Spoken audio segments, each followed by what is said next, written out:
Walang, oh, sorry. Hi guys! Today gagawa ako ng what's in my purse video kasi maraming nagre-request nito and I can't blame you. Gusto ko rin naman manood ng mga ganitong videos. So yeah! Ito yung purse ko. Nabili ko siya sa SM department store sa Cebu and it was actually part of the buy one take one deal. Bali dalawa yung binili ko. Yung isa maliit nito and nakakapagod kunin pero nandun eh. So, basta. So, it was originally 599 tapos nabili ko siyang 2 for 600. So, 300 na lang to. And it looks like that. It's not brown. It's not beige. It's like light brown. Right? It is light brown, right? Pero yeah, ito yung tsura niya. Tapos meron siyang gold hardware dito sa front. And then sa back, meron siyang isang zippered compartment. Tapos sa loob, meron siyang isang zippered compartment sa loob. Tapos meron siyang dalawang maliliit na compartment sa loob din. So, yeah! And wala siyang masyadong etchos. Like, you know, walang sulat-sulat, gold hardware lang. Yan lang. And I don't know what's the brand. Let me see. Let me see if I can find it inside. Wala eh. Wala, hindi ko alam. Mysterious tong bag na to. Anyway, magsa-start tayo sa back. And what do I have here? Oh, I have nail file. If napanood nyo yung previous vlog ko, alam nyo na dinala ko to para i-file yung nails ko. Nung nagpa-tune up kami ng sasakyan kasama yung brother ko. If you haven't watched the vlog, I will leave the link down below. And then I also have my Sally Hansen nail hardener. Yeah, it looks like that. And then I have a tweezer right here, really colorful tweezer. And then I have my nail clipper right here. Tapos yun lang yung laman ng nasa likod. Now, let's proceed with what I have in the front. And I'm gonna start with the small compartments right here. Magsa-start ako sa pinakamaliit. And I have here my necklace. Yung necklace ko from Tiffany & Co. It's just a really gorgeous turquoise necklace. And then I have my panty liner. Girl thing. Dito sa medyo malaking compartment, I have my Mongogo lip balm. It smells so freaking good. And then I have my Ellipse Ultra hair treatment. Ginamit ko siya ngayon. Though my hair is a mess. Like, I don't know how to take care of it. I don't know if it's working. I actually don't think it's working. And then I have 100 bucks right here. And then walang, oh, sorry. Walang laman yung zippered compartment ko sa loob. Let's just proceed with the actual compartment or the main compartment or whatever that is. I have baby wipes na parang isa na lang yung natira. I need to always have baby wipes in my purse because it's just a must for me. And then I have a really small water bottle here. And then I have a paper here which is secret paper. Secret paper.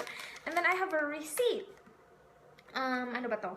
Wilcon Depot. Ano ba binili namin sa... Oh! Bumili ako ng fridge sa Wilcon Depot. Hindi ko na-vlog yun kasi hindi ako na-vlog that day. Pero yeah, bumili kami ng fridge. And then, I have here the Colgate Wisp Optic White disposable toothbrush. So, it looks like that. It's just a tiny toothbrush. We actually got it when I went home from the US or from Caymans. Binili ko siya sa New York ata? New York Airport? New York ba yun? Yeah. And then I have here the Salvatore Ferragamo hand cream. This is my hand cream right now. It's another must in my purse, hand cream. And then I have another receipt right here. Cebu Pacific.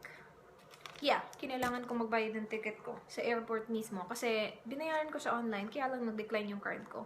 Anyway, binayaran ko siya sa airport. And then I have my favorite gum, Trident Layers, and this is the wild strawberry flavor. It's so good. Paborito din to ng mga kapatid ko. So, pag uwi ko, bibilhan ko sila ng tigi-isang box talaga. No, tigi-isang pack lang. And then I have my headphones, of course. Eyeglasses case. And napakalit ng case na to. Sobra. Pahirapan yung hindi talaga to yung actual case ng eyeglasses ko kasi may bagong eyeglasses na ako ngayon. Pero it fits and it's small and it fits in my purse, so that's always good. I have my Travelo right here and yeah, it's just a black Travelo. Yung laman yan ay yung Victoria's Secret na body mist ko, if I'm not mistaken. And then I have here a cord for my power bank and nagcha-charge yung power bank ko ngayon. So, yeah.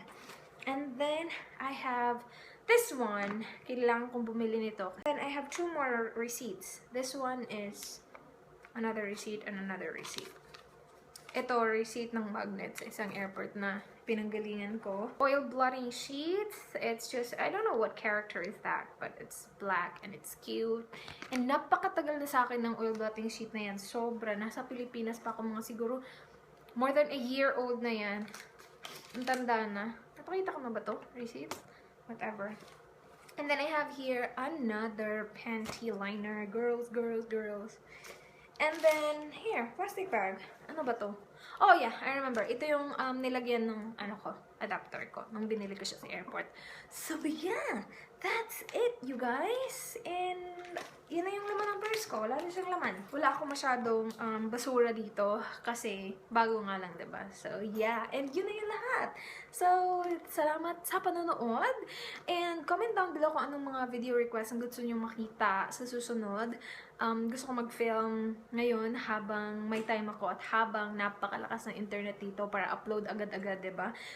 Pag nasa kasi ako, pag nasa bahay ako, sobrang hina ng internet, as in sobra, na parang 3 days yung upload. Like, walang biro, 3 days yung upload. Ano ba yan? Hindi na yan normal. Okay, I'm gonna see you guys next time. Do not forget, be good. Bye, guys! Mwah!